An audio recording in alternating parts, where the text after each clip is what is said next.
características do leite que o tornam um alimento de excelente qualidade para a nutrição humana. Quais as características do leite em geral que nós devemos levar em consideração? Então, em geral, o leite é um alimento muito popular, principalmente pelo seu flavor. O que é esse flavor? Então, flavors é uma palavra inglesa que significa sabor, aroma, gosto, odor, ou seja, esse conjunto de nomes que eu falei agora, mas que leva o nosso sentido a trazer para o nosso cérebro algo que a gente está vendo e que traz o sentido de gosto, de paladar, né? Então, nós temos essa palavra que traduz algo que nós pensamos como alimento. Vou dar um exemplo, por exemplo, abacaxi. Quando eu falo a palavra abacaxi, a gente pensa no abacaxi, mas temos aquela ideia já em nosso cérebro formada que o abacaxi tem um certo sabor, tem um certo cheiro, odor, e que traz uma satisfação no nosso paladar. Então, desta forma, somente o leite foi um dos alimentos obtido, processado, que ele terá conservação, ou conservado, aliás, suas características organolépticas e nutricionais e, portanto, sua qualidade. O leite em si, ele tem diversos derivados, né? Hoje a indústria consegue fazer e trazer para a gente uma quantidade enorme de derivados, mas desses derivados todos não tira o nosso sentido, né, e nosso senso de perceber e de ter a ideia do que é um leite puro, um leite com um odor saboroso, né, um odor que traz essa sensação de alimento de qualidade. Então, esse alimento, ele tem algumas características que nos dão esse sentido, né, de qualidade. Primeiro, para que seja um alimento de qualidade, realmente, né, e não somente de nome ou de sentido, mas que realmente a gente possa usar ele como alimento completo, ele tem que ser livre de todos os germes patogênicos. Não significa que o leite não tenha algumas bactérias, inclusive bactérias produtoras de ácido lático, são benevolentes, são benéficas no leite, né? Principalmente para a indústria. Bom, mas germes patogênicos, o que são isso? São micro-organismos que podem estar externo ao leite, externo ao teto, e que contaminam esse leite. Aí, de onde viria essas contaminações? Aí nós temos enormes possibilidades, né? Desde o pelo do animal, a mão do ordenhador, a fala ou a respiração do ordenhador. Então, todas essas, a água de lavagem do teto, do úbere, a toalha, até a toalha de papel, se ela não tiver em condições de higiene, ela pode trazer micro-organismos patogênicos. O ser humano que tem alguma doença também, ele pode trazer germes patogênicos. O leite, ele absorve bastante qualquer micro-organismo que esteja ao seu redor. Como ele tem água e proteína, açúcares, ele é um alimento perfeito para os micro-organismos. Então, os micro-organismos, em geral, gostam de se alimentar, né, do leite. Inclusive, o ser humano se alimenta e todos os mamíferos, não? Então, é muito importante, no caso, se ter o controle geral desse leite para que não tenha uma permissividade, né, à entrada de micro-organismos patogênicos. E aí, disso aí, nós temos como conseguinte, possuir uma baixa contagem total de micro-organismo.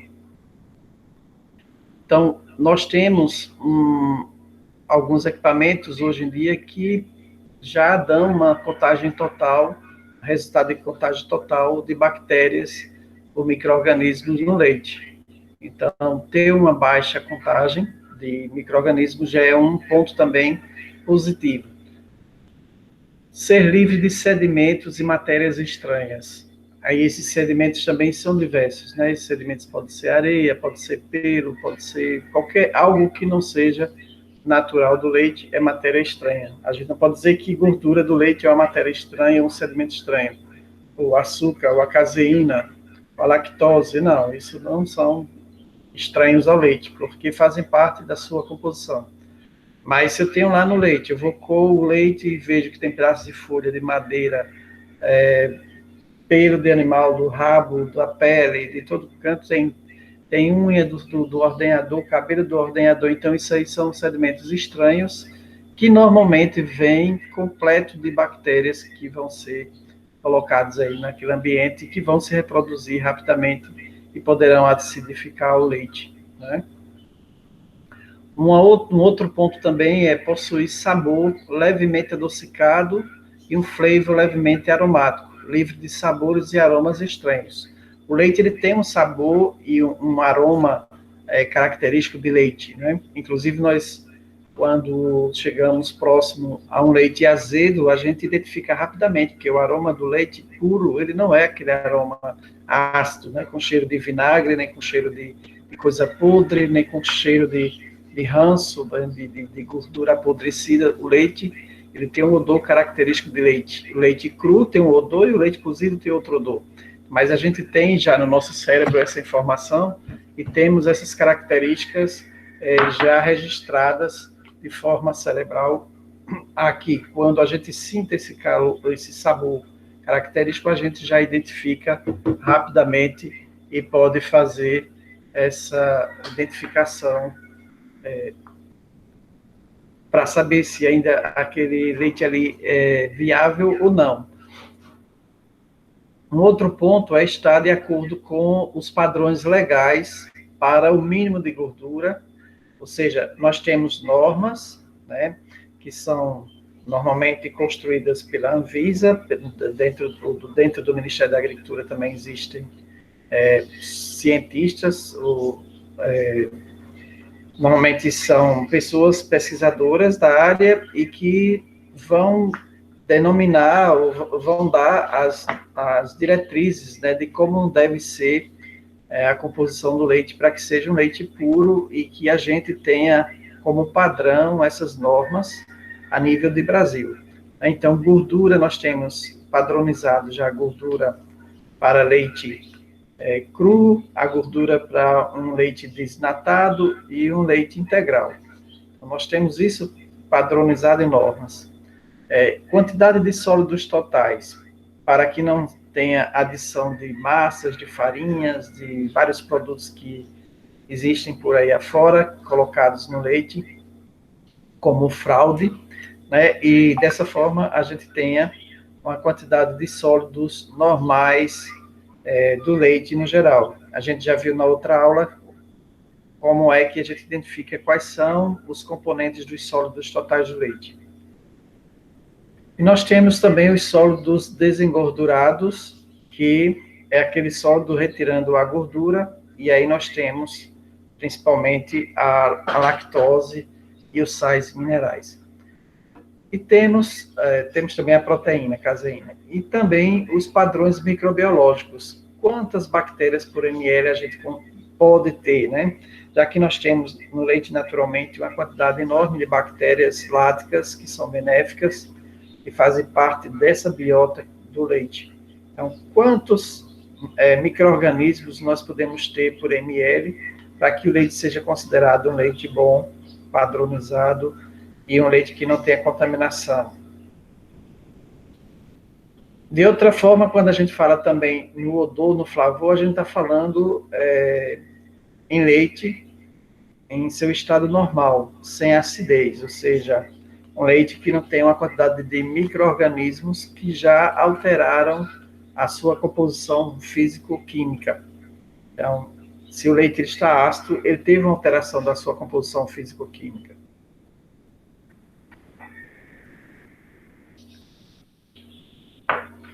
Bom, e nós temos então que saber também que nós temos duas direções, né, para o leite em geral. Uma direção que vai na produção de derivados do leite, onde se vai utilizar basicamente os sólidos, e outra direção da indústria, que é a comercialização do leite líquido, né, o leite fluido. Esse leite fluido que tem todo o mercado também característico. E aí nós temos um leite fluido tipo C, tipo A, B e C, né? Então, esse leite fluido de características ou de produção A, que tem uma obrigatoriedade de veterinário residente no laticínio, né, na produção, um veterinário residente na produção do leite, ou seja, com as vacas produtoras tem que ter todo um controle veterinário, e aí somente aquelas vacas que realmente estão livres de qualquer enfermidade poderão produzir leite, e são observadas diariamente. Nós temos o leite tipo B, onde nós já temos uma certa fragilidade em relação a esse controle, não é necessário ter um veterinário residente, mas tem que ter todos os controles de vacinação, o leite tem que ser refrigerado assim que saia da ordenha. Nós temos em Alagoas uma enorme quantidade de leite tipo B, que é comercializado, produzido queijo, iogurte e enviado para outros estados também, in natura, né? O leite de Alagoas é um leite muito bom, onde Pernambuco e Sergipe se beneficiam também da produção da bacia leiteira de Alagoas. Sai, em média, do estado de Alagoas, cerca de 200 mil litros de leite por dia, que vai para diversos estados aí, né? E nós temos também o leite tipo C, aquele que vende leite fluido, normalmente após uma pasteurização, onde grande quantidade da gordura é retirado para a produção de manteiga e também para regularizar o leite integral líquido. O leite integral líquido ou fluido, ele tem no máximo 3,5% de gordura. Então, se o leite chega na fábrica, boa tarde, se o leite chega na fábrica com a quantidade maior de gorduras, esse leite vai passar por uma desnatadeira, onde vai ser retirado parcela dessa gordura e deixado ele apenas com 3,5% para padronizar. Então, para se atingir esses requisitos necessários, se torna necessário que o controle seja exercido desde a produção até a distribuição do leite. Então, não adianta a gente ter uma matéria-prima muito boa e se chega na fábrica é contaminado, ou vice-versa, né? Nós temos uma fábrica muito boa, com tudo top, mas o produtor lá contamina o leite todo, vem todo com sujidades, com grãos de areia, com fezes junto, e traz um leite de péssima qualidade. Então, a matéria-prima de péssima qualidade. Então, é necessário esse equilíbrio das duas partes, no caso, né? Tanto o produtor da matéria-prima, que é o leite, como também a fábrica que vai receber esse leite, ou matéria-prima, de boa qualidade. Então, os dois têm que andar simultaneamente dentro dos padrões para que a gente tenha um leite de boa qualidade e os derivados também de boa qualidade. Então, ao se determinar a qualidade de leite, não é suficiente julgar somente pela cor, aroma e sabor. Outros testes devem ser empregados para se verificar se as características assim mencionadas estão sendo satisfeitas. A gente vai ver em outra aula, uma ou duas aulas, a gente vai ver quais são os testes que são feitos e quais os princípios desses testes para a gente saber a qualidade físico-química do leite.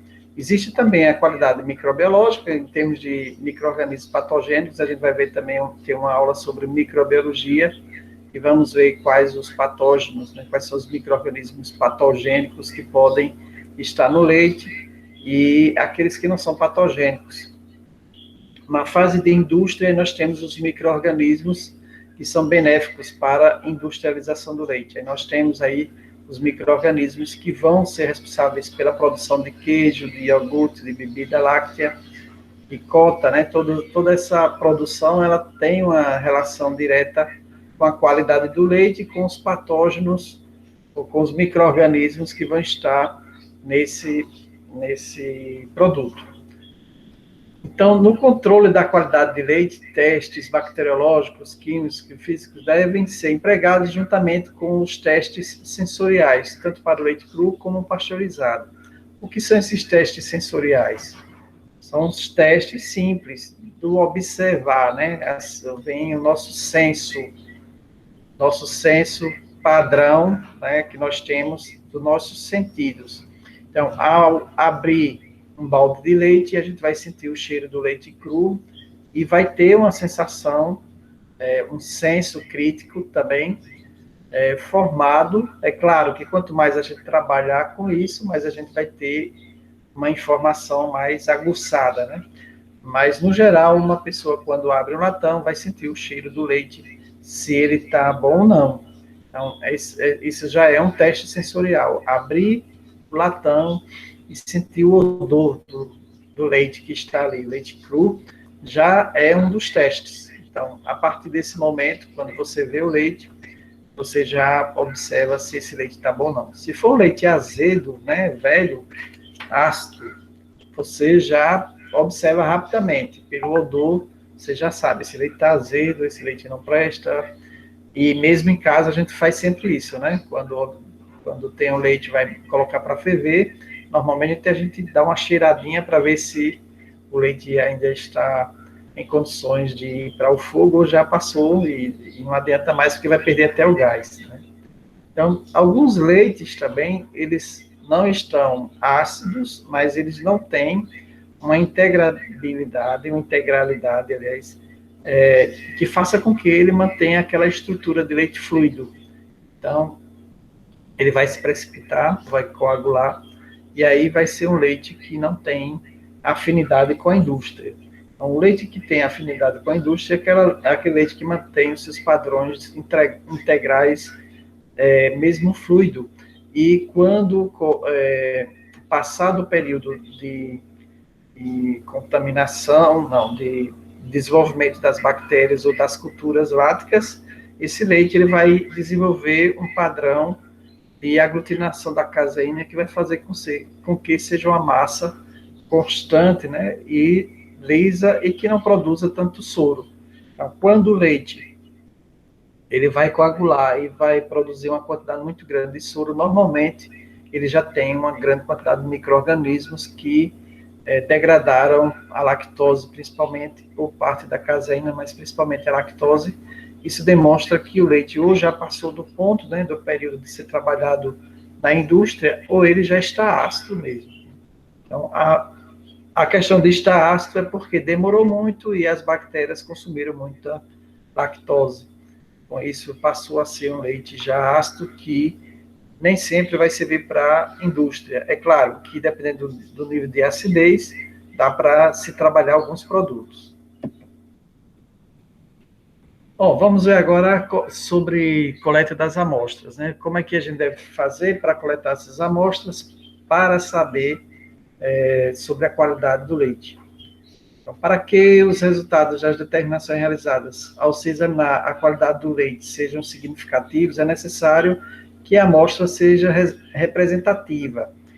Se a gente tem 40 baldes de leite, então eu vou fazer uma amostra, ou eu consigo fazer 40 amostras para saber cada balde daquele, se tem um resultado satisfatório, ou eu posso coletar amostras dos 40 baldes.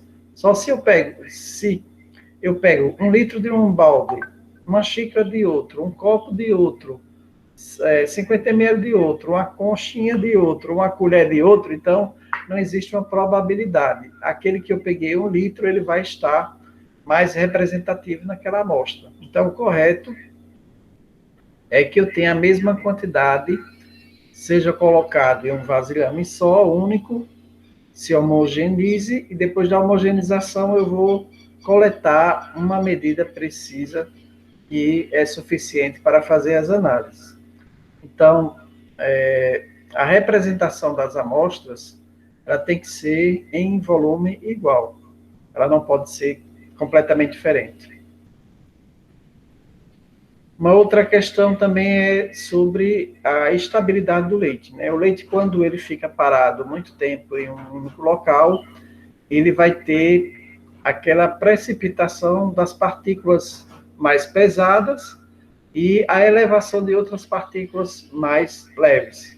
Então, nós temos um leite, uma partícula muito leve, que é a gordura. A gordura, ela tende a, seja onde esteja, misturado com leite, né, naturalmente, ela vai se juntando e, como ela é mais leve, ela vai subindo, batendo nas outras partículas e vai ficar lá na superfície, que a gente chama de nata, praticamente. Leiteio, nata. Então, essa parte da gordura é facilmente visível, né? Quando você passa um período maior com esse leite parado em uma vasilha, por exemplo, um balde ou o que seja, ele vai, o mesmo no tanque de expansão, vocês já observaram nos tanques de expansão, né? Aquele tanque de resfriamento, ele tem sempre uma palheta interna com o motor que vai ficar girando sempre, para que o leite ele fique homogêneo, ele não fique parado, porque se ele ficar parado, a caseína, principalmente, ela começa a se aglutinar, ficar mais pesada, e ela vai precipitando, ela vai descendo e ficando no fundo, grudado lá, aquela parte como se fosse uma massa, né?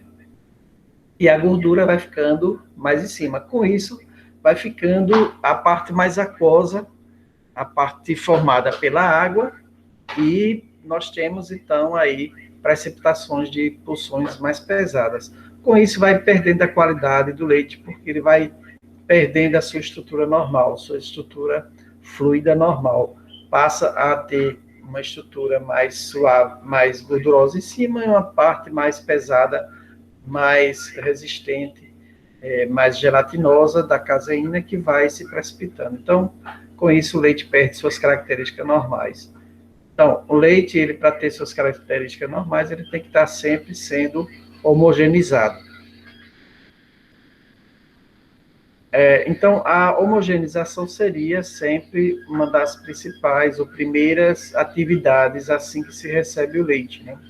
Com essa homogeneização, a gente vai ter exatamente a mesma quantidade de caseína e de gordura fluidamente naquele líquido padrão, né, do leite, sem que haja uma separação desses fluidos, dessas partes sólidas, dentro da água que está contida no leite. A gente viu na outra aula que cerca de 80%, 86% do leite é de gordura, né? Pode chegar, inclusive, a 89, 90% de água. Então, essa quantidade imensa de água, ela tem que estar sempre em movimento, para que a gente não tenha a separação dessa parte sólida, que é bem menos em relação a essa proporção em geral. Ô, professor, Então, quando se... Oi? para fazer essa mistura, esse movimento, o senhor está falando daquele tanque, né, que tem aquela paleta que fica girando sempre, né, para o leite não coagular. Isso. Tanque de Tem expansão ou de resfriamento. Sempre tem. por que ela tem que ser resfriado? Ficar sempre resfriado. É justamente para não coagular o leite, é? Não. O resfriamento abaixo de 10 graus centígrados, ele é importante para não ter reprodução bacteriana. As bactérias abaixo de 5 graus, elas não se reproduzem, não se multiplicam.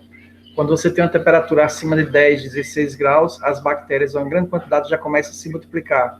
Acima de 20 graus, já uma quantidade imensa de bactérias se multiplicam. A gente vai ver depois um tópico em microbiologia que vai classificar as bactérias, né, de acordo com a temperatura. Aí vocês vão ter uma ideia melhor sobre isso.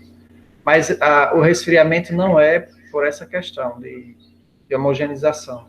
Também não pode congelar o leite. Se você congela, como o leite tem 90, próximo a 90% de água, ele vai virar um gelo, né? E quando você descongela, você tem separado também, você quebra a estrutura. Então, o congelamento do leite ele é feito, mas aí o descongelamento tem que ser em banho-maria, muito suave, e depois ser feita a homogeneização para que ele volte ao normal. A gordura e a caseína voltem a se misturar com a água normalmente.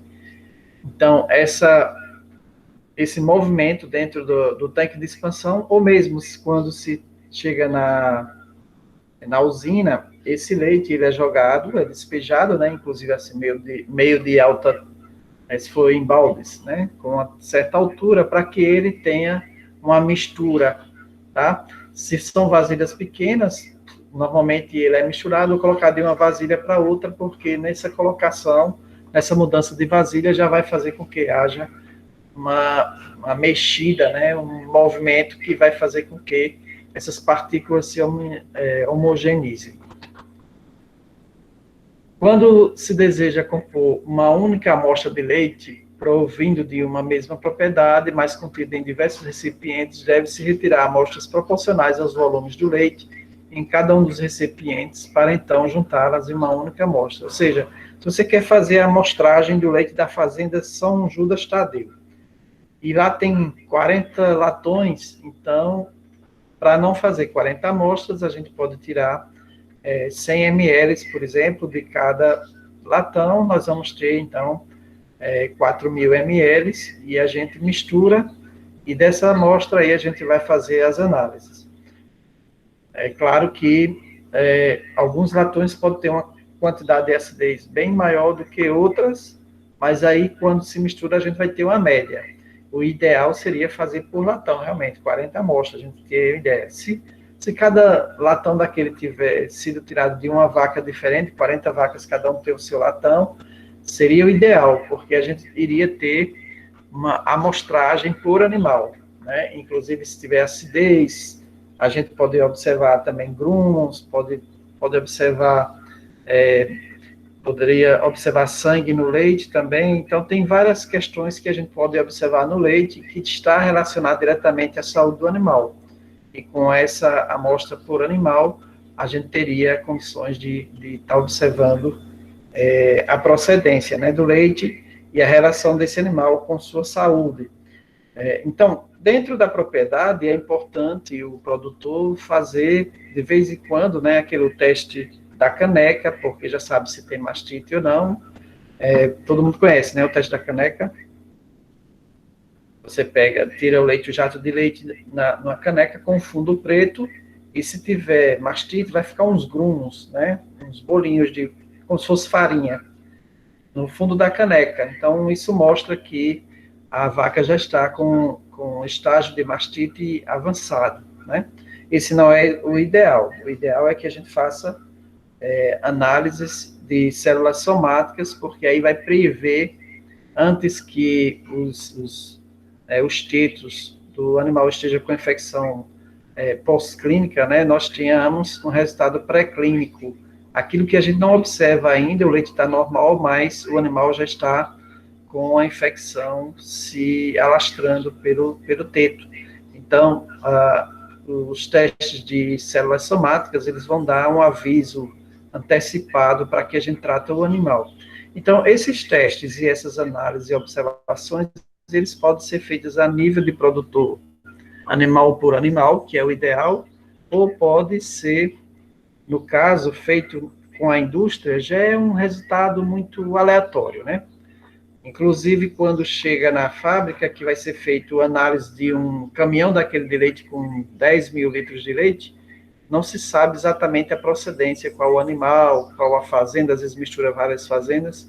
Então, a gente tem uma certa dificuldade de saber o geral. Então, o controle tem que ser animal por animal, mas isso aí tem que ser o produtor, o vaqueiro, né? Tem que ter essa consciência, esse treinamento para que vá observando e que a gente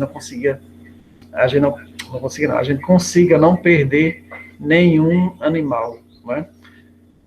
E conhecer realmente todos os animais na sua fase de lactação, como ele se desenvolve. Com isso, com o passar do tempo, vai se tendo toda uma prática, e tanto de tratamento como principalmente de prevenção, né? A prevenção é o melhor tratamento, né? Se a gente tem o pré-DIP, pós-DIP, tem todo o controle e observação animal, é claro que a gente vai ter uma facilidade maior de ter um resultado positivo em relação à qualidade do leite. Então, em relação a amostras, é isso. A gente tem hoje na indústria várias possibilidades de fazer controle, tá? Para que não haja fraude. mas nós temos que atingir não esse controle pela fraude, pela possibilidade de que todos os produtores tenham consciência. Então, mas aí o produtor, o dono da vaca, nem sempre é ele que tira o leite, que cuida das vacas, né? Às vezes são empregados, né? E aí fica na mão dos empregados essa atividade. Então tem que ter uma observação e um treinamento e um sentimento de pertencer àquele trabalho pelo empregado também, pelo funcionário, porque se o funcionário está o tempo todo com raiva, ele vai fazer o contrário, né, do que é para fazer, e pode prejudicar, no geral, não só a ele, mas se você coloca, ou você comercializa um leite de péssima qualidade, azedo, a gente já viu sobre isso com colostro, né, ou com um leite já completamente ácido, mistura aos outros, joga outras substâncias lá dentro. Então, tudo isso vai para um grande grupo de trabalhadores, de produtores, que vão ser prejudicados se a fábrica rejeita aquele leite. Então, veja o prejuízo que é pela dificuldade de produzir leite e a gente ter um leite devolvido, né? Então, nesse sentido, a responsabilidade e o sentimento de pertença e também, principalmente, a capacitação dos vaqueiros é importante. A gente não leva muito em consideração isso, mas é o principal ator nesse processo aí, é o vaqueiro, é o cara que está tirando leite, ou a mulher que está tirando leite. Ela é responsável por toda essa higiene, por toda essa qualidade de matéria-prima no ponto inicial, né? Então é isso. Essa fase é importantíssima. Então, se as amostras destinam-se a análises químicas, físicas ou físico-químicas, guardá-las em frascos devidamente rotulados e limpos, ou seja, os frascos, para a gente coletar as amostras, tem que ser muito limpos. Se não forem estéreis, comprados estéreis da fábrica, que já vem completamente autoclavados, né, passar por alta temperatura para matar os germes, a gente, se vai reutilizar, a gente tem que ferver, tem que passar por autoclave ou por micro-ondas também, para que a gente mate os micro-organismos. Nem toda a estrutura de tubos, né, frascos, são plásticos, consegue altas temperaturas. Então, tem que observar a forma de esterilizar, mas tem que ser esterilizado. Quando for necessário guardar as amostras por um espaço de tempo razoavelmente longo, ou então enviá-los para o laboratório, poder-se-á também, conforme as análises a que se destine, adicionar um conservador adequado. Então, um conservador é uma substância que vai fazer com que o leite mantenha suas características de acordo com, normalmente, com aquele produto naquele momento que foi coletado. Aí nós temos o formaldeído, que não é muito utilizado, mas pode ser utilizado, o dicromato de potássio, que é em cápsula, né, como se fosse uns comprimidozinhos.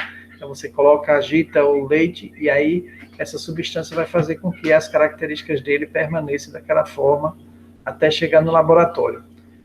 E outros, o mais importante e fácil de utilizar é você colocar o leite no gelo, né? Então, você pode ter uma caixinha de gelo, de isopor, e colocando as amostras dentro do gelo, ele vai estar resfriado, e esse resfriamento faz com que a gente tenha uma temperatura abaixo de 5 graus até chegar ao laboratório, que é o ideal. Então, essas análises, na maioria, é exigido pelo laboratório, né, na hora de fazer as análises, que ele tenha no máximo 5 graus de temperatura. Então, por isso, a gente tem que ter esse cuidado com essas amostras e deixá-lo sempre nessa temperatura.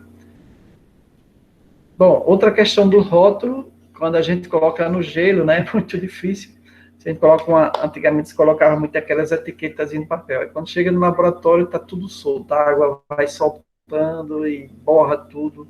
E de que vaca é essa aqui, que ninguém sabe mais, né? Então, a rotulação é importante também, porque cada amostra daquela pertence a um animal ou um tanque de expansão, dependendo da unidade que você está considerando, Mas aí a informação que vai chegar para o laboratório, ele tem que estar bem limpo, né? Bem claro, para que a gente consiga pegar a informação. Então, o leite, no caso dessas amostras, se utiliza lápis que seja marcador, né? Que não se borre com a água, e também envolver ele com uma fita plástica, o durex, né, que a gente chama de durex largo, sei lá, envolver de forma que ele não venha a ser prejudicado ou apagado. Então, de todas essas amostras, a gente vai tirar as informações sobre aquele leite, sobre a possibilidade de ir para a indústria ou não, do consumo, da contaminação, da acidez, da quantidade de sólidos, contagem de bactérias, e também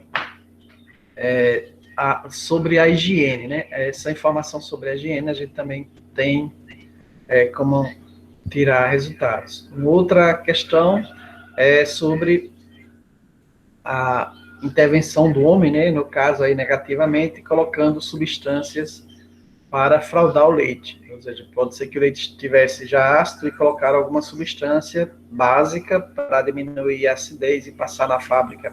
Então, existem os testes que vão identificar isso. Outros tem 10 litros de leite, coloca 5 de água e vai ter 15 litros para vender, né? Então, essa colocação de água também, os testes vão indicar se foi colocado ou não água, e aí a fábrica não recebe. Então, esse controle, ele tem que ser feito dentro da propriedade, exatamente na coleta do leite, e depois no consumo, aliás, na venda para consumo, ele vai ter que apresentar as características todas positivas. Que não é difícil, né? Se segue todos os padrões, o leite ele continua no seu padrão estável, de fluido estável, como o próprio leite determina e exige. Então, é um alimento importantíssimo na dieta humana, como a gente já viu, né? E que tem que seguir os padrões de qualidade de forma a que a gente tenha uma comercialização perfeita. Então, quando se vai proceder ao exame de qualidade higiênica do leite, aí nós temos as análises microbiológicas. As análises microbiológicas vão mostrar exatamente de que forma higiênica, né, esse alimento foi produzido. Se esse alimento tem bactérias externas, que não são bactérias láticas, é claro que houve uma contaminação com outras partículas do ambiente ou do próprio animal, ou do próprio ordenador, ou também dos equipamentos, né? Como hoje a indústria tem uma quantidade enorme de equipamentos, ele precisa ter uma higienização perfeita também. Então, os sanificantes que são utilizados são substâncias químicas, água quente, né? De forma a deixar estéril, inócuo os tubos, né? Todos os tubos e vasilhames que são utilizados na indústria. Quando há uma contaminação, pode ser também na indústria, tá certo? Então, a falha de indústria também pode acontecer. Então, por isso, é muito minucioso, né, o trabalho com leite, porque é um meio de cultura, o leite e a carne, o ovo também, são meios de cultura, são alimentos que têm uma grande quantidade de proteína, de água, de açúcares, de minerais, então são meios de cultura perfeitos para desenvolvimento de bactérias. Então, as bactérias a gente não consegue ver a olho nu, né? Então, qualquer pozinho, poeira que caia no leite, ele pode levar milhares de bactérias ali. Então, essa contaminação ela é muito simples, né? Muito fácil de acontecer, e com isso são feitas essas análises para mostrar, né, que foi feito realmente esse cuidado. Então, além do cuidado da homogenização do leite e amostragem proporcional, deve-se utilizar frascos esterilizados, ou frascos novos é o ideal, né? De vidro ainda é melhor, porque aí você consegue esterilizar e ter certeza de que ele não tem nenhuma contaminação antes de colocar o leite.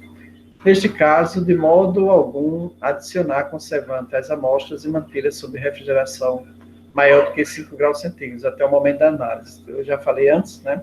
Então, esse leite todo para análise, ele deve estar sempre, desde a coleta lá do animal, no animal, coletar dentro de caixas de isopor e gelo, né? Junto com gelo, para que essa temperatura fique sempre abaixo de 5 graus, mesmo colocando alguma substância para manter o leite estável.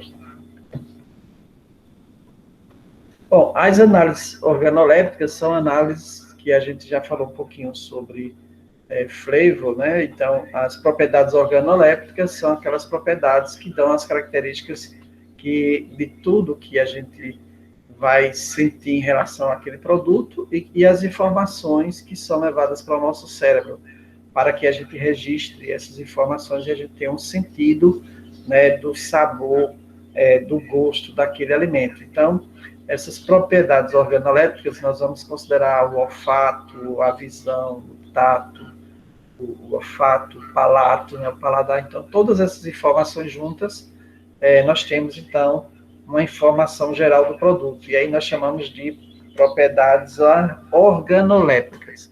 As propriedades organolépticas do leite, elas estão incluídas aí nesse conjunto, todas essas características. Então, as análises para essas características, elas são feitas com essa observação de cada um desses itens. Então, as amostras a serem julgadas devem ser identificadas por um número, uma vez que o conhecimento da origem da amostra poderá influenciar o julgador. O julgamento da amostra deve ser feito apenas por pessoas treinadas para tal. Aí nós estamos falando aqui já de um julgamento de um torneio, de um campeonato, tá certo? Mas, no geral, as indústrias fazem essa análise a partir da pessoa que está na plataforma de recepção do produto, né? Em relação ao aroma, normalmente é utilizado mais ou menos 16 graus centígrados, colocado em um copo limpo, isento de qualquer odor ou aroma. Antes de se experimentar a amostra, deve-se anotar o odor ou aroma. Bom, para isso, o degustador deve abrir o vasilhame contendo a amostra e aspirar os odores dela emanados imediatamente. Isso porque, quanto maior o volume, mais fácil a detecção do aroma. Se a gente tem um maior volume de leite, a gente vai ter esse aroma mais facilmente captado pelo nosso nariz, né? Nosso olfato. Então, de modo geral, o odor, aroma, é suficiente para classificar o leite. A degustação da amostra servirá como um reforço para a classificação, embora em certos casos de sabores e aromas que não são voláteis, somente a degustação poderá detectá-las. Nós temos as substâncias voláteis, né, que vão trazer esse aroma pelo ar, né, e a gente pode sentir. Eu falei aqui do abacaxi, é um que tem uma quantidade de substâncias aromáticas, né, e no caso o leite não tem tanta substância aromática, mas aí, se a gente tem um volume maior, a gente tem maior facilidade. Então é isso. O aroma tem grande importância na determinação da qualidade da plataforma de recepção. Assim sendo, latões ou carros, tanques, são abertos e o aroma notado antes de serem esvaziados. É o primeiro contato que vai se ter na indústria, a partir da abertura do caminhão lá, né, do latão lá, ou do latão de leite, né, trazido da fazenda direto, ou do caminhão daquele carro que tem vários milhares de leite, né, litros de leite, de 5 a 10, até 16 mil litros de leite. Um caminhão pode trazer. Então, essa quantidade de leite, ela está ali junta, né, e tem toda uma pressão desse leite com a atmosfera interna, e aí quando se abre o latão, você tem aquela saída do gás, e esses gases vão trazer o aroma. Então, o primeiro contato, ou quando se abre um latão pequeno, vasilhame daquele latão de alumínio antigo, de ferro ou de plástico, ou de PVC também é utilizado, né? Então, quando se abre, se tem o primeiro contato a partir do aroma que é exalado, aliás, pelo leite. Da mesma forma, quando se tratar de tanques depositados, o depósito da fazenda, o odor o aroma deve ser notado assim que a tampa deste for aberta. Então, o aroma vai ser o primeiro a ser trazido, né? Bom, outro ponto é o sabor, né?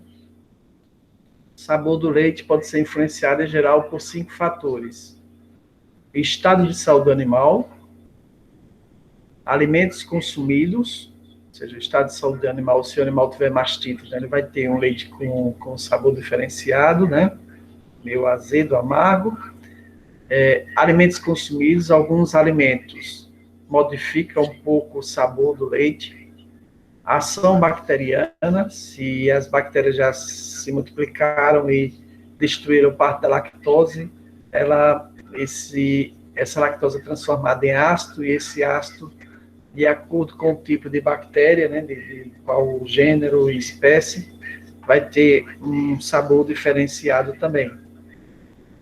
Outra questão, mudanças climáticas, ou seja, época mais quente ou mais fria, também vão interferir no sabor do leite, porque o alimento vai ter essa característica, assim como o tempo de metabólico, né, dos alimentos, a caminhada ou não do animal, o tempo de descanso, de regurgitação, tudo isso vai ter uma certa interferência no alimento que vai chegar na formação dos alvéolos, e aí vai poder mudar o sabor também do leite.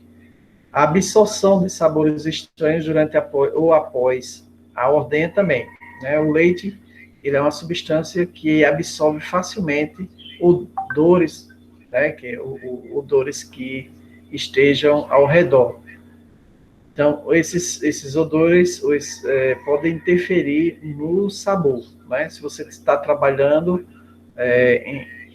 com alguma substância que tenha muita substância volátil, essa substância volátil pode chegar até o leite, e o leite absorve essa característica desses odores.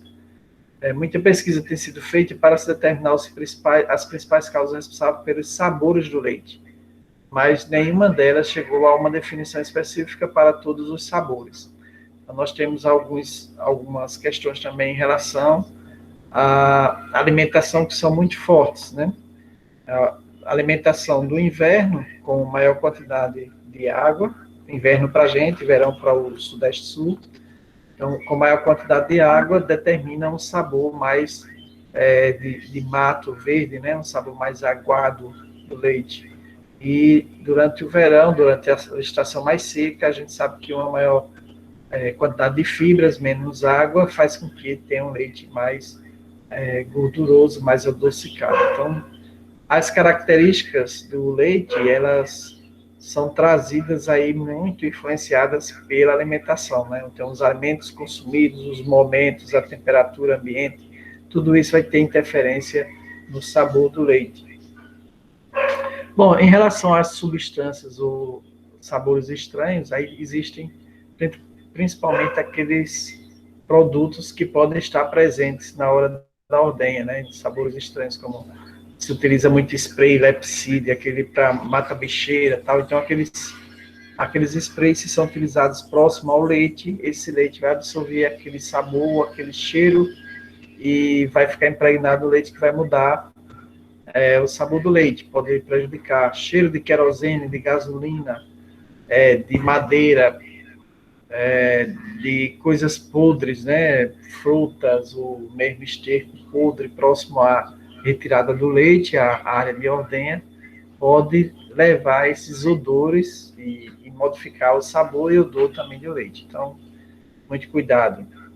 Em relação a isso, a gente tem muito a questão do bode também, né? O bode, a gente já tem muito essa experiência, né? Se o bode que tem aquela glândula sebácea, odorífera, que exala aquele cheiro característico do bode, vai ficar sempre aquele cheiro e também o sabor modificado do leite de cabra, diferente de quando o bode fica distante e as cabras são ordenhadas separadamente, sem aquele cheiro. Dos sabores indesejáveis que o leite pode apresentar, os seguintes são os mais encontrados. Sabor amargo. O sabor amargo no leite recém-ordenhado, fresco, pode ser causado pela ingestão de alimentos ou sementes fortes ou por condições presentes no leite de vaca em fim de lactação, naquele leite de retenção, onde ele é mais concentrado e com isso consegue trazer mais fortemente esse sabor. Pode ainda resultar de crescimento de alguns tipos de bactérias, principalmente as proteolíticas, aquelas que consomem proteínas, embora isso só poderá ocorrer em leite guardado sob refrigeração por vários dias. Então, aquele leite fica na geladeira vários dias, as bactérias proteolíticas começam a decompor a caseína e com isso tem também o sabor amargo. Esse defeito só pode ser detectado por meio de análise sensorial, ou seja, experimentação, né? Pela experimentação é que a gente vai saber se está amargo ou não. Sabor da alimentação. A alimentação fornecida ao animal pode conferir sabores indesejáveis ao leite, sendo que os alimentos mais fortes podem provocar mudanças mais sensíveis no sabor do leite, ou seja, capins verdes, silagem, fenos, feno mofado, né, feno velho que vai dar disenteria no animal, são os mais importantes, né, o feno de alfafa. Para se minimizar ou eliminar a ação dos alimentos no sabor e aroma do leite, recomenda-se não fornecer alimentos com aroma fortes no mínimo 4 horas antes da ordenha. Certos aromas podem ser detectados no leite se o animal for alimentado mesmo 15 ou 30 minutos antes da ordenha. Então, a gente não sabe se realmente esse sabor vai... O coco, por exemplo, é um produto que passa diretamente para o leite, né? Então, tanto o odor, né, o cheiro, tal, como o alimento também com um aroma muito forte, ele pode ser transferido se foi consumido há pouco tempo pelo animal. Sabor ácido é o resultado do desenvolvimento de bactérias produtoras de ácido, principalmente Streptococcus lactis. Então, esse tipo de defeito pode ser notado no leite muito antes de tornar-se azedo. Então, existem os vários testes, né, e formas de saber se o leite está azedo, se o leite está ácido. Então, hoje, para a indústria, é uma coisa muito simples. Ou mesmo em casa, a gente pode ter um pH-metro portátil, pode ter um alizarol, um aparelhozinho de medição Donic, né, são aparelhos baratos que a gente pode ter em casa, ou mesmo fita, né, de teste de acidez, de pH, e a gente pode saber se o leite está alterado ou não.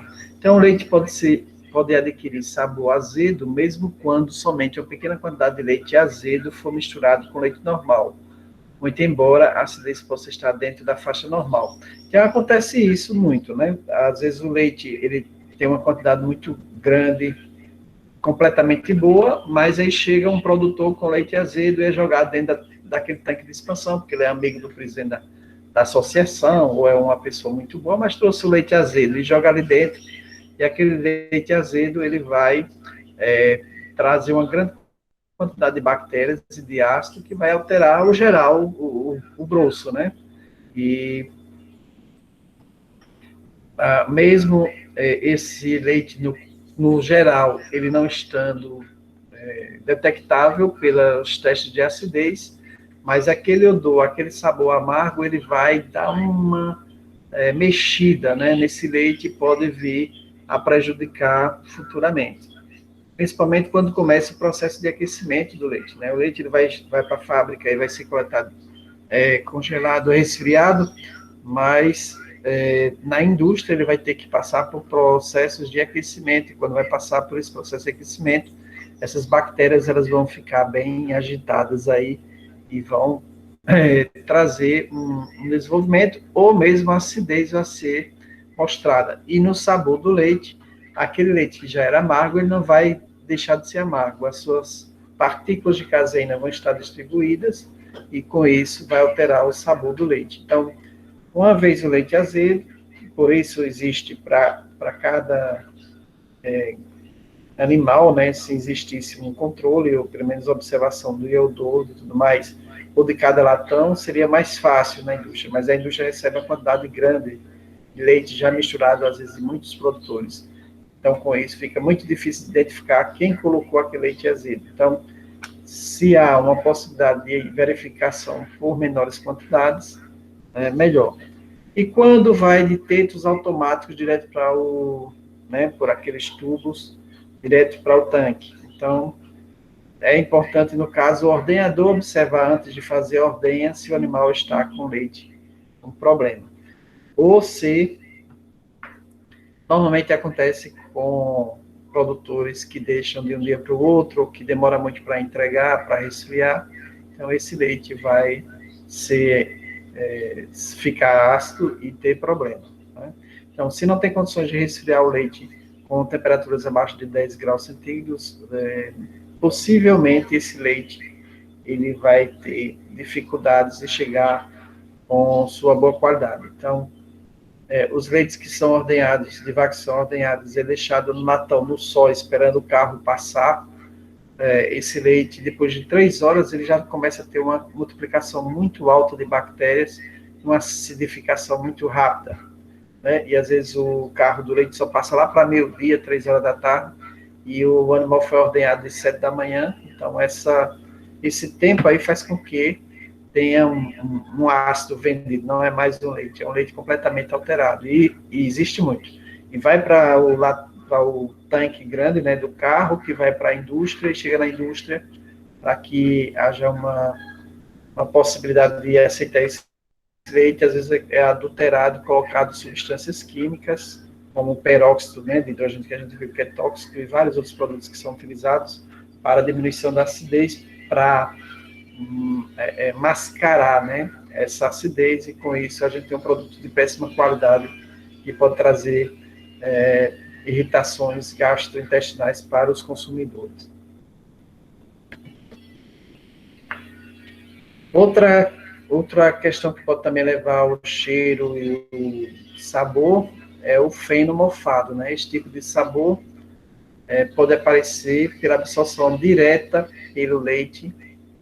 A gente viu das substâncias voláteis, e aí o mofo, ele tem uma produção de ácido, né? Um ácido que é volátil, normalmente o ácido acético ou butírico, e aí esse ácido ele vai estar impregnando o ambiente e faz com que haja também uma impregnação e uma modificação, alteração no caso, do sabor e do odor, né, do leite.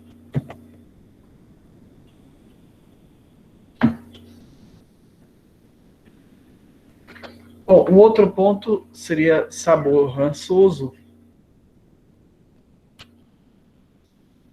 O sabor rançoso, ele é um dos mais indesejáveis sabores, porque ele vem a partir de uma possibilidade de ter substâncias, né, que foi deixado ao sol, o que também tenha uma possibilidade da gordura do leite já estar sendo atacada pela reação de Maillard, né, que é a destruição da gordura, daquelas substâncias de gordura, daqueles glóbulos de gordura, em um estado mais líquido de putrefação, né?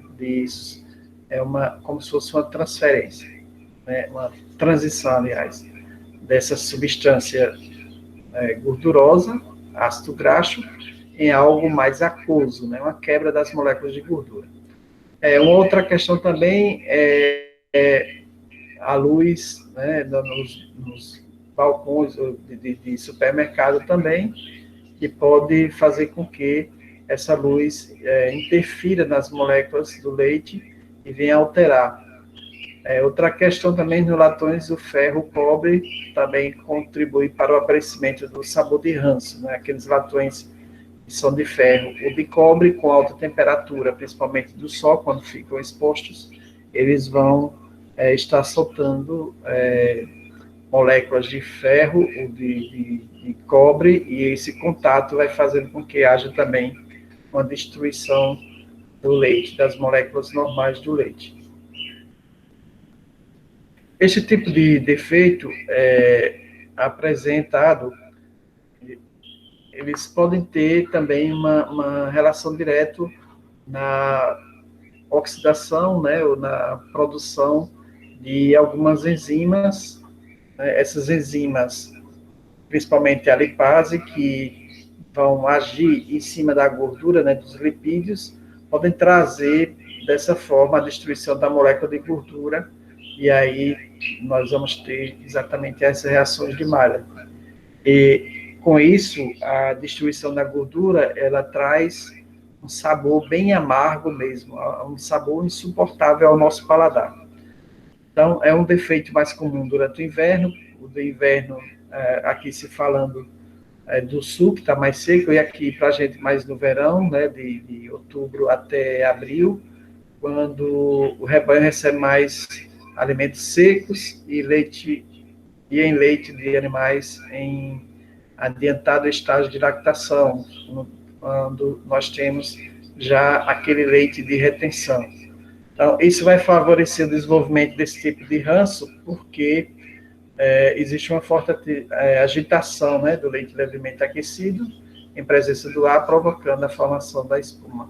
E essa espuma, ela vai deixar moléculas mais isoladas e mais atrativas, mais expostas a alta temperatura. Por isso pode acontecer essa rancização, né, essa oxidação das moléculas de gordura. O outro tipo é o sabor salgado. É um sabor que pode aparecer em leite de animais em avançado estágio de lactação, mas é característica de leite de animais com infecção mastítica do úbere. Então, esse sabor salgado, ele pode ser observado mais facilmente se houver uma observação animal-animal. Mas quando não há essa observação, o leite ele vai para o geral e dificilmente se tem um resultado, né? E aí nos testes de qualidade, principalmente microbiológico, é onde se vai observar as bactérias que são causadoras da mastite, vão estar lá presentes no leite.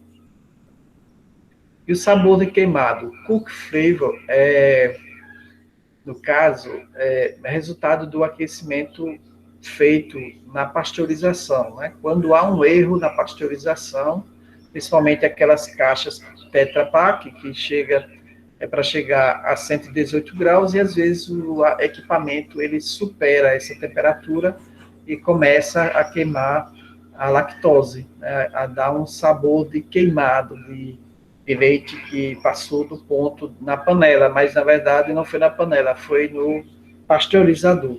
Então, resultado do aquecimento do leite pode aparecer quando todo o parto do leite foi aquecido a altas temperaturas ou por longo tempo. De modo geral, quando mais alta a temperatura, mais pronunciado o sabor. Então, e existem testes também para saber se o leite pasteurizado ele passou do ponto, né? Esse leite está relacionado a quantidades de enzimas. Algumas enzimas são destruídas a partir dos 70 graus. Então, quanto mais você aquece o leite, mais essas enzimas vão diminuir em quantidades dentro do leite. Então, pela quantidade de enzimas presentes no leite, a gente vai saber se ela foi superaquecida ou não. Se é um leite novo ou não, porque aí essas enzimas elas vão sendo alteradas a partir do momento que você tira da vaca. Elas estão lá em estado normal, são produzidas, estão em quantidade normal, mas a partir do momento que você tira da vaca, e não é congelado ou resfriado, essa quantidade de enzimas, elas vão servir de defesa para o leite, né? Mantendo a estabilidade do leite. Mas elas vão durar em seu estado mais ou menos normal até 3 horas após ser ordenhado o animal. Depois de 3 horas, há uma decadência, não, uma diminuição, né, dessa quantidade, porque elas vão se mobilizando para manter o leite, mas vão sendo destruídas, ou pelo ácido, principalmente, ou por enzimas lipolíticas. Então, com isso, vai se diminuindo a quantidade de enzimas. Mas a temperatura, ela vai destruir em grande quantidade. Então, se a gente faz uma pasteurização lenta a 75 graus, a gente não diminui tanto, mas quando se passa de 75 graus de temperatura, grande parte das proteínas vão sendo degradadas, vão sendo quebradas. Então, esse leite que é aquecido, Tetra Pak, a 118 graus, ou leite quando a gente ferve em casa há muito tempo, fica lá fervendo, esse leite ele vai ter uma grande quantidade de proteínas degradadas, que muitas destas, nosso organismo não vai mais assimilar porque ele não reconhece. Aqueles aminoácidos se misturam e formam outras substâncias estranhas, que não são nenhum aminoácidos definidos, como alanina, timina, tá? Então, ela vai ser destruída, vai se ter formato molecular diferenciado. Com isso, as nossas células não vão aceitar, e aí esse leite, essas proteínas, elas são perdidas. Então, por isso nós chamamos também o leite Tetra Pak, né, que é leite de caixa, de leite estéril, porque ele já perdeu grande quantidade das proteínas, degradou, grande parte das vitaminas, principalmente lipossolúveis, também são destruídas, e as hidrossolúveis também são destruídas. Então, é um leite que está no seu formato de leite, ainda líquido lá, mas não tem mais micro-organismos, né? Não tem mais bactérias láticas, não tem mais proteínas estáveis. Então, é algo industrial, né? Ele vai servir como alimento, é claro, tem minerais, tem cálcio, fósforo e tal, mas grande parte das suas substâncias foram alteradas.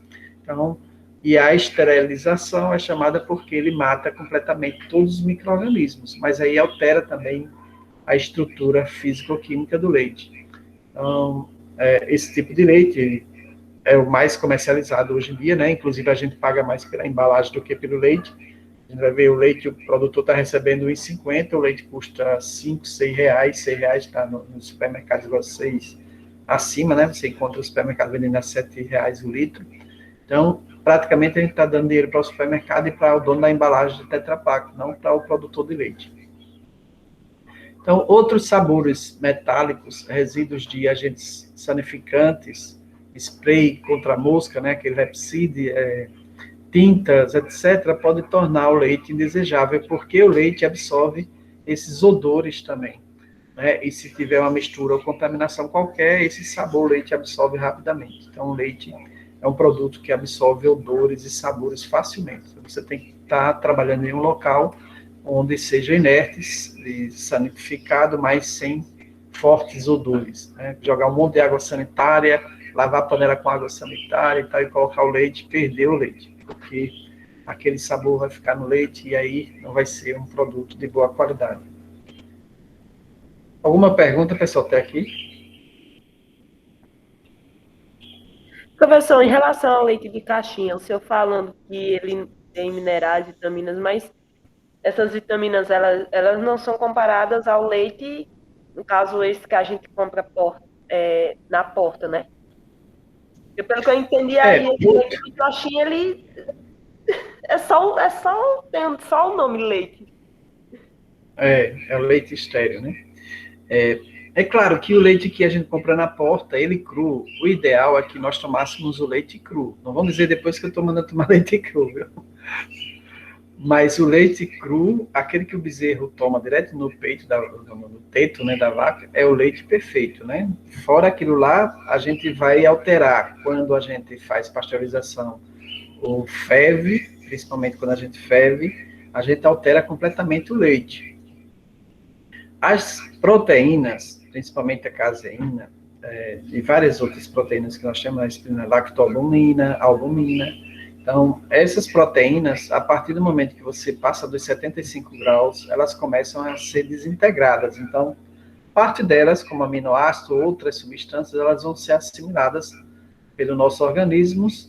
E nas células, né, a gente estudou lá pelos lisossomos, ribossomos, tudo, nós vamos ter uma certa produção de proteínas a partir dessa mistura de substâncias que vai ter com matéria-prima, tá certo? Mas aquela proteína que veio do leite, ela, grande maioria, vai ser desintegrada, vai ser quebrada. Então, todo o trabalho que o organismo animal teve, né, para produzir o leite, juntar os aminoácidos, formar as proteínas, a caseína e tal, ele é destruído pela alta temperatura. Então, não é somente o Tetra Pak, mas o leite nosso, quando a gente ferve, a gente também está destruindo o leite. Mas, infelizmente, se a gente não tem controle da saúde animal, se a gente compra o leite sem saber de onde veio, né? Quem foi o ordenhador? Ele estava com tuberculose, lavou as mãos, lavou o teto, o animal tinha alguma doença, tinha tuberculose, o animal tinha brucelose, foi vacinado, não foi? Quem é que sabe? Vocês sabem responder? Quando a gente compra uma caixa de leite ou qualquer leite, ou aquele leite passa na porta, a gente não sabe. Então, por falta de segurança, a gente não deve tomar leite cru por isso. É diferente de quando você tem uma vaquinha no quintal, né, no seu cercadinho lá, que você sabe que tomou todas as vacinas, passou o tempo, ela não tem problema nenhum, você lava o teto direitinho, passa sabão, né, detergente, enxuga com toalha de papel, e o leite é puro, pronto. Aquele leite ali você pode tomar ele cru, que não tem problema, né, porque as bactérias que vão estar ali é bactéria lática. As bactérias láticas fazem parte da nossa microbiota, inclusive entram junto com o leite, vão até o intestino grosso e produzem vários ácidos orgânicos, inclusive a gente consegue assimilar no intestino também o cálcio, o ferro, o selênio. Tem vários minerais que são absorvidos pelo nosso intestino, no intestino delgado, o intestino até o grosso não, mas o delgado ainda absorve um monte de nutrientes do leite. E o leite é fantástico porque ele vai passar pelo nosso estômago, parte vai ser assimilado e parte passa para o intestino. Então, é feita uma outra assimilação do intestino e a lactose, que não é absorvida lá, vai passar para o intestino, levando açúcares para os micro-organismos que estão lá no intestino. Então, ele vai alimentar também a nossa biota lá no intestino. Então, com isso, é um alimento que leva, né, a saúde geral, ele melhora bastante o nosso trato digestivo, nossa digestão, né? Nossa absorção de nutrientes é favorecida pela ingestão de alimentos com leite. Então, esse povo que vive fazendo propaganda contra o leite não sabe de nada, na verdade, né? Fica fazendo propaganda, não, porque a vaca toma leite, a gente não deve tomar leite, não sei o quê. É claro, se a gente não tem nenhuma segurança, não tem de onde vem o leite, a procedência, se aquele leite é saudável ou não tal, a gente fica com certa dúvida, mas a gente não pode falar do leite em geral, né? O leite em geral, se ele passa por todos os testes, ele é tranquilo, ele só faz bem, né? É claro que o exagero também faz mal, né? A gente não pode estar tomando 2, 3 litros de leite todo dia, porque a gente vai ter um excesso de gordura, um excesso de lactose, tá? Então, os excessos sempre fazem mal, de qualquer coisa. Mas você tomar água em excesso vai fazer mal, né? Então, a gente tem que ter essa consciência de que a gente tem que se alimentar dentro das normas, né, com as quantidades recomendadas para o nosso peso. A nossa alimentação está diretamente ligada ao peso, ao nosso peso, nossa necessidade proteica diária, nossa necessidade de calorias diárias, nossa necessidade de minerais diários. Então, essa questão aí de estar fazendo propaganda contra os alimentos não tem ajudado em nada, só tem prejudicado. Várias pessoas que ficam doentes porque não tomam leite, porque não tem cálcio no corpo, tem os ossos frágeis, não conseguem correr, andar, vive cansado, falta de cálcio, né? Aí só come besteira, batata frita com óleo, um monte de sanduíche velho que não tem quase nada. Então, a alimentação hoje feita toda uma propaganda de alimentos porcaria, né? Pela televisão, pelo site, pela internet, tudo. Um monte de porcaria, e os alimentos que são saudáveis não se faz propaganda. Então, os alimentos naturais praticamente não se faz propaganda. E se fala mal, você observar, se você for olhar a quantidade de propaganda e sites que falam mal do leite, é enorme, né? Dizendo que o leite é isso, aquilo, outro, causa lactose. Em 100 pessoas, uma ou duas tem intolerância. Mas também, professor, em relação ao leite, porque o leite, como ele é derivado da vaca, né? Aí diz que está explorando a vaca, não sei o que, aquele pessoal lá que é contra. Então, existe toda uma propaganda contra, né? Agora, a vaca foi domesticada há milhares de anos, a gente não tem como nem negar isso. Então, hoje em dia, um monte de produto está lá, dizendo, não contém glúten, não contém lactose. Aí as pessoas não sabem nem o que diabo é glúten nem lactose, né? O que é lactose? É o açúcar do leite, todo produto de leite vai ter lactose. Então, é uma coisa normal, não é nem um bicho, nem é nenhuma substância tóxica. É um açúcar normal. Agora não tem lá, não coma açúcar, qualquer um açúcar, né? Só tem lactose. Aí tem lá, não tem lactose, mas tem um monte de açúcar de cana. Sacarose, glicose, sacarose, maltose. Então, frutose, aliás, frutose com glicose, a mistura que é altamente tóxico. Então, a gente tem, em outras propagandas, não tem colesterol, não sei o quê, não coma ovo, né? Teve muita propaganda, não coma ovo, porque tem colesterol, não coma isso porque tem colesterol. Aí vai morrer todo mundo, porque toda célula da gente precisa de colesterol diariamente, senão a gente morre, né? Então, tem um monte de informação errada e desnecessárias, certo? O que a gente tem que ter é controle. Nenhum açúcar, nenhum colesterol, nenhuma gordura, né? Nenhuma proteína a gente pode ter também em alta quantidade, a gente tem que ter o controle. Aí tem pessoas que não comeu uma fatia de pizza, pegou 2 pizzas grandes e come de uma vez. É claro que vai ficar doente, né? Então, para essas pessoas tem que ter um outro tipo de tratamento. Mas é isso, as propagandas, elas têm sido feitas de forma comercial, né? Mas no sentido de vender produtos, não em relação à informação real para a população, tá? Então, essa questão não contém glúten, não contém lactose, não sei o que, isso é muita propaganda para vender produto, né? E fazer propaganda contra o leite, inventando uma nova substância, lá dizer que o leite não deve ser consumido porque tem lactose, porque o leite com lactose, ele custa hoje R$2, mas se você tirar a lactose, você vai vender a 4, porque ele passou por uma nova industrialização. Então, é mais vantagem você vender o leite, o sorvete, sem lactose, porque ele custa R$4. Se for vender ele com lactose, que é mais, tem um poder de alimentação bem maior, né, de calorias, ele vai custar somente 2. Então, se você é dono da indústria, você quer vender a 4 ou a 2? A 4, né? Aí você gastou R$1 para tirar a lactose e vende a 4. E você gastou R$1 para vender com lactose e vende a 2. Então, você está perdendo R$3 aí nessa história. Então, por isso, a indústria ela vai buscar sempre uma forma de fazer propaganda, de forma a comercializar e ganhar mais dinheiro. Então, não é porque é saudável, né? Assim como o leite ao invés de ter um controle das doenças, de tudo que poderia trazer problemas para o ser humano, se proíbe de que os produtores vendam leite diretamente ao consumidor. Então, não se tem como fiscalizar os produtores, então não vai se proibir de que se compre aos produtores, porque vai ter que passar por uma indústria para ela ser fiscalizada para poder chegar ao consumidor. É mais saudável esse leite? É claro que não. Um leite que foi pasteurizado a 118, 120 graus, ele não é mais saudável igual aquele leite que o produtor vendeu direto ao consumidor. O consumidor fez uma pasteurização em casa, uma limpeza, sei lá. Não é. Mas aí qual o controle que se tem? Não se tem como controlar essa quantidade enorme de produtores. Então, essas dificuldades aí, principalmente com as grandes cidades, né, a gente não tem como controlar e nem distribuir, né? Então, a gente tem que ter essa consciência, tá certo? Que os pequenos produtores que têm o consumidor ali vizinho, tal, não é necessário ir para uma indústria grande para poder voltar o leite 3 vezes mais caro. Não é. Mas aí a gente tem todo um aparato, né, para proibir esse comércio mais local.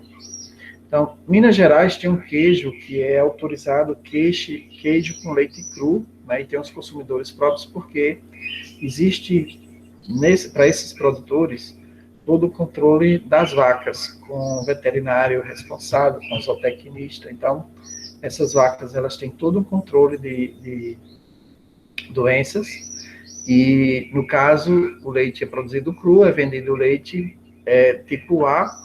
Inclusive, aqui a Alagoas já teve, a Boa Sorte e Viçosa vendia tipo A, que não tinha nenhuma pasteurização. O leite saía cru, né? Só passava por pasteurização lenta de menos de 70 graus, só para matar as bactérias principais, mas direto do úbere da vaca, não passava por contato humano nenhum, direto para a caixinha, né? E eu até cheguei a comprar, mas a Cabral Setembro. Mas o leite tipo A, ele não é necessariamente passado por uma pasteurização de alta temperatura. Mas tem que ter esse controle de endemias, de doenças em geral, tá certo? Enfermidades. Ô, professor, Oi. em relação ao leite Lina, não tem aquele leite instável, A não ácido? Aulina e o... Isso. A gente vai ver mais na frente, tá certo? Para não ter que entendi. explicar agora. Ok. Você aguenta aí um pouquinho. Ele vai ter uma aula sobre análise e tal, aí eu falo sobre ele. Viu? Ok, professor, ok. Mas são leites que naturalmente têm uma alteraçãozinha, né? Da indústria tem uma alteração. Então, para a classificação, a amostra deve ser comparada como um flavor, o ideal do leite, e não como outra amostra. Ou seja, para a gente classificar, a gente vai ver uma amostra normal, né, natural do leite, e comparar com as outras amostras para ver se tem alguma alteração. Quais são os critérios utilizados para se medir a qualidade do leite? O que mais se adapta ao julgamento do leite é aquele em que são atribuídos pontos aos diferentes defeitos, certo? A gente vai dando ponto, quanto mais defeito, mais ele ganha ponto, e aí vai ficando imprestável. No que se refere ao sabor e aroma, são atribuídos 40 pontos, embora nenhuma amostra deve ter menos que 31 pontos. A gente tem uma tabela aqui, ó. Nós temos aqui uma tabela onde 40, se o leite atingiu 40 pontos, nós vamos ter um leite excelente. E se ele tem defeito, ele não vai ter nenhum ponto. 31, de 38 a 39 pontos, em termos a flavor, tá certo? Nós vamos considerar esse leite bom. Se ele não tem nenhum defeito. Então, sabor levemente queimado e de alimentação aguado. Então, esse é um leite bom. Ele não vai ter, ele vai ser pasteurizado, não vai ter nenhum problema, mas levemente queimado, aquele leite que já foi pasteurizado, né? De 35 a 37 pontos é um leite regular, sabor levemente amargo, metálico, oxidado, cozido, de alimentação, isso é alimentação de casa, né? E um pouco salgado, etc. Então é um leite regular. 32 a 34, aceitável. Sabor levemente estranho, amargo, azedo, metálico, oxidado, rançoso, fortemente cozido e de alimentação. Cozido de alimentação, aliás. Fortemente cozido de alimentação. Aquele leite que foi cozido muito tempo, né, em casa. Então, ele é aceitável. E o leite não aceitável? Sabor fortemente estranho, oxidado, metálico, rançoso e muito ácido. Esse leite, ele é não aceitável.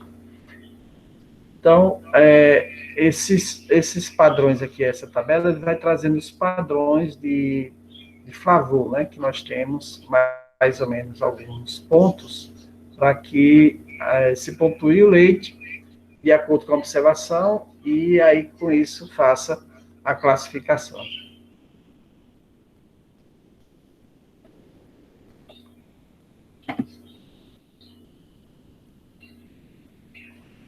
Bom, alguma pergunta por aqui? Nós vamos parar aqui a gravação e vocês podem fazer pergunta e vamos discutir a aula.